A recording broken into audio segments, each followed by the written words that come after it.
देश का किसान बर्बाद हुआ है। इन कानूनों की देन है कि जो आज पूरे देश का किसान रोड पर है। आज देश के किसान को ना ठंड दिख रही है, ना अपने बच्चे दिख रहे हैं, ना उनको अपना परिवार दिख रहा है, वो रोड पर हैं। पिछले 2 महीने से लगातार पंजाब में किसान बैठा हुआ है। पंजाब और हरियाणा का किसान अगर दिल्ली आना चाहता है और सरकार से बात करना चाहता है तो कौन सा अपराध कर रहा है वो?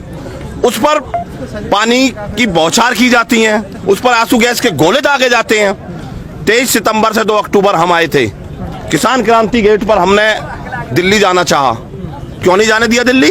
उस दिन कोरोना था क्या?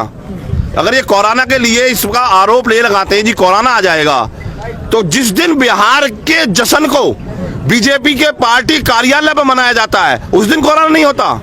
पश्चिम बंगाल में बड़ी बड़ी रैलियां की जा रही हैं तब कोरोना नहीं होता।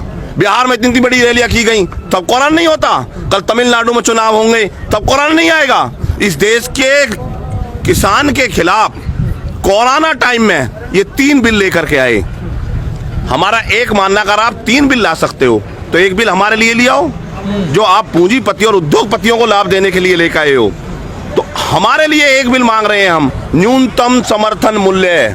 मैक्सिमम नहीं मांगा, MRP नहीं मांगा, हमने सिर्फ न्यूनतम समर्थन मूल्य मांगा है कि अगर न्यूनतम समर्थन मूल्य को आप गारंटी कर दो। लेकिन प्रधानमंत्री तो कह रहे हैं ना बार बार, प्रधानमंत्री ने क्या क्या कहा है कि MSP तो रहेगा। नहीं, प्रधानमंत्री ने क्या क्या कहा? 15 लाख आए आपके खाते में? तो विश्वास नहीं प्रधानमंत्री की बात। आप बता दो ना, 15 लाख खाते में आए, आपके में नहीं आए? काला धन विदेश से आ गया, नहीं आया अभी तक? बताओ ना।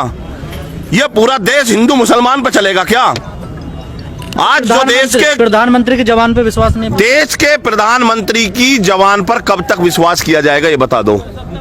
रात के 8 बजे खड़े होकर के ये कह दिया जाता है कि कल 12 बजे से नोटबंदी हो जाएगी, रात के 12 बजे से नोटबंदी हो जाएगी, हम काला धन खत्म कर रहे हैं। हो गया खत्म? आपसे पूछना चाहते हैं मीडिया के माध्यम से, आप बता दो क्या काला धन खत्म हो गया हो? तो अगर देश में काला धन खत्म हो गया हो, देश के प्रधानमंत्री ने मांगे थे 50 दिन, देश के प्रधानमंत्री ने मांगा था कि 1 महीना मुझे दे दो लॉकडाउन का, दिया था नहीं दिया था? होगा कोरोना खत्म? आज खड़े होकर के ये कहते हैं हमें पता नहीं है कोरोना कब खत्म होगा। ये देश के प्रधानमंत्री तो कहते हैं। हम ये कह रहे हैं कि अगर MSP आप ये गारंटी कह रहे हैं कि नहीं खत्म होगी तो आपको लिखकर देने में कौन सा अपराध लगता है? क्यों नहीं कानून बनाना चाहते? देश के किसी किसान संगठन ने इस चीज की डिमांड नहीं करी कि ये 3 काले कानून लाए जाएं। सर ये तीनों कानून काले हैं किसानों के लिए, तो किसान 2 गुटों में क्यों बटे हुए हैं फिर सर? किसान कौन से गुट में बट रहे हैं? नहीं, कुछ तो समर्थन कर रहे हैं सर। कौन समर्थन कर रहा है? बीजेपी के एजेंट समर्थन कर रहे हैं। बीजेपी की जो पार्टियां वो भी समर्थन नहीं कर रही। अकाली दल ने साथ छोड़ दिया? छोड़ा नहीं छोड़ा आपके सामने। जब एक बार बता दो, जब उनके जो गठबंधन के हैं, सबसे पुराना गठबंधन था अकाली दल के साथ में, अकाली दल अगर छोड़ करके जा रहा है तो कहीं ना कहीं कुछ ना कुछ तो बात है। देश के किसान को अगर ये बताते हैं कि ये किसान नहीं है, रोड पर आपके माध्यम से हम पूछना चाहते हैं ये किसान नहीं है? ये किसान क्या खरीदा हुआ आता है?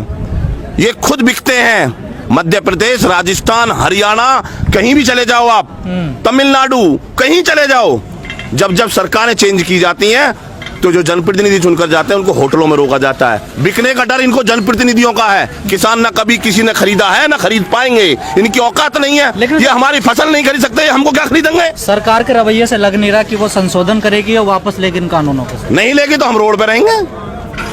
हमने कह तो दिया, देश की सरकार को ऊंचा सुनता है, इसको सुनाने के लिए हम रोड पे आए हैं। अगर देश की सरकार ये चाहती है कि हम दिल्ली ना जाएं तो सरकार रोड पे आए, हमसे बात करें। ये तो टकराव की स्थिति होगी ना, ऐसे तो नहीं चलेगा। काहे की टकराव की स्थिति होगी? किसानों में और सरकार में 70% देश में किसान है। क्या ये सरकार बिगड़ किसान की आई थी क्या? आपके माध्यम से हम ये पूछना चाहते हैं, क्या देश के किसान ने इस सरकार को वोट नहीं दिया था? आप बताइए, अगर देश का किसान अपने हक को मांग रहा है तो कौन सा बड़ा अपराध कर रहा है? वो आतंकवादी है, वो नक्सलवाद है, माओवादी हैं हम क्या, जो हमारे ऊपर गोलियां दागी जा रही हो, लाठी चार्ज किए जा रहे हो? देश का किसान अगर 70% मानते हुए सरकार को लेकर के आ रहा है, उसके बाद भी हमारे साथ में ये जायज़ी की जा रही है। किसी एक किसान संगठन से, किसी किसान नेता से देश के प्रधानमंत्री महोदय, देश के कृषि मंत्री महोदय ने ये पूछा कि हम ये कानून लेकर के आ रहे हैं? तो टाइम दे दिया ना उन्होंने, 3 दिसंबर का बिल लेकर। कृषि मंत्री ने कहा है। काहे का टाइम है? हम तो कह रहे हैं जैसे हमें बगैर पूछे आपने कानून लेकर के आए हो, ऐसे ही बगैर पूछे कानून ले आइए आप। काम क्या है पूछने का? हमें हमसे पूछा कब था? अगर एक कानून आप MSP पे क्यों नहीं लाना चाहते? बताइए आप, आज मक्का 800 रुपए में बिक रही है, 1800 का रेट है। धान 1000 में बिक रहा है, 1886 का रेट है। गन्ने का पेमेंट 14 दिन के लिए कहते हैं, 14 महीने हो जाते हैं। देश में किसान को खत्म करने पे तुले हुए हैं ये लोग। पूंजीपति और उद्योगपतियों की जेब बढ़ाने के लिए काम कर रहे हैं। एक बात लगातार उनका देखो ना, एक बात लगातार कही जा रही है कि पिछली सरकारों को ये कानून लेके आना था, वो नहीं ला पाए, तो हम ला रहे हैं ताकि किसानों की तरह। हाँ यही तो, ये बात आप 70 सालों में नहीं हुआ वो। अब एक बात बता दो, आजादी मिल रही है 70 साल क्या बाद। बीजेपी के मैनिफेस्टो में ये कानूनों का जिक्र है? वो कहते हैं कि इसे कांग्रेस लेकर के आ रही थी। इनके बड़े नेता, लोकसभा की विपक्ष की नेता थी सुषमा स्वराज जी, राज्यसभा के विपक्ष के नेता थे अरुण जेटली जी। दोनों दिवंगत नेताओं को ये श्रद्धांजलि देते हैं, अपने नेता बताते हैं। उन्होंने इन कानूनों का पुरजोर विरोध किया था। निकालो संसद की कार्रवाई 2012 की। अगर इन्हीं कानून का विरोध, इनके जो श्रद्धांजलि जिनको नेताओं को देते हैं ये, वो अगर विरोध करते हैं, तो आप क्यों नहीं क्यों नहीं गौर करते कि अगर हमारे नेताओं ने इसको गलत बताया, आज क्या जरूरत पड़ गई? नहीं, नोटबंदी का विरोध किया था बीजेपी ने। तो बीजेपी ने नोटबंदी का कहाँ विरोध किया? बीजेपी ने तो नोटबंदी विपक्ष में थी तब तो विरोध करती थी ना। जब तो करती है वो, उसने जो भी कुछ काम किए हैं जब सबके विरोध करती थी, आज उन्हीं को सबको लागू कर रही है।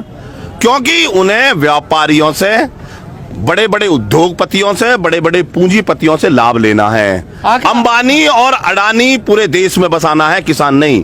चले जाएंगे हम यहाँ से, अगर इनको ये मान लिया है किसान नहीं रहना चाहिए, चले जाएंगे। अगर आप दिल्ली जाना चाहते हैं तो सरकार डर क्यों रही है आपको? दिल्ली क्यों? ये तो आप सरकार से पूछो भाई। हमको ये नक्सलवाद है तो नहीं जो उनको जाकर के हम बंधक बना लेंगे। हम तो जाकर के पूछना चाहते हैं, आपको हमने चुना है, आप क्यों हमसे बात नहीं करना चाहते? नक्सलवाद में, माओवाद में अगर हमारी बात कोई गलत हो, हम शांतिपूर्ण तरीका से अपनी बात कहना चाहते हैं। आपके माध्यम से, पूरी मीडिया के माध्यम से, पूरी भाजपा को, पूरे बीजेपी को, पूरे एनडीए को, सबको ये बता दिया कि हम किसान आंदोलन कर रहे हैं। पिछले 2 महीने से पंजाब और हरियाणा का किसान रोड पे है। क्या कहते हैं कि ये तो प्री प्लानिंग है, उत्तर प्रदेश का किसान रोड पे नहीं है। आज उत्तर प्रदेश का भी रोड पे है, कल कहीं उत्तराखंड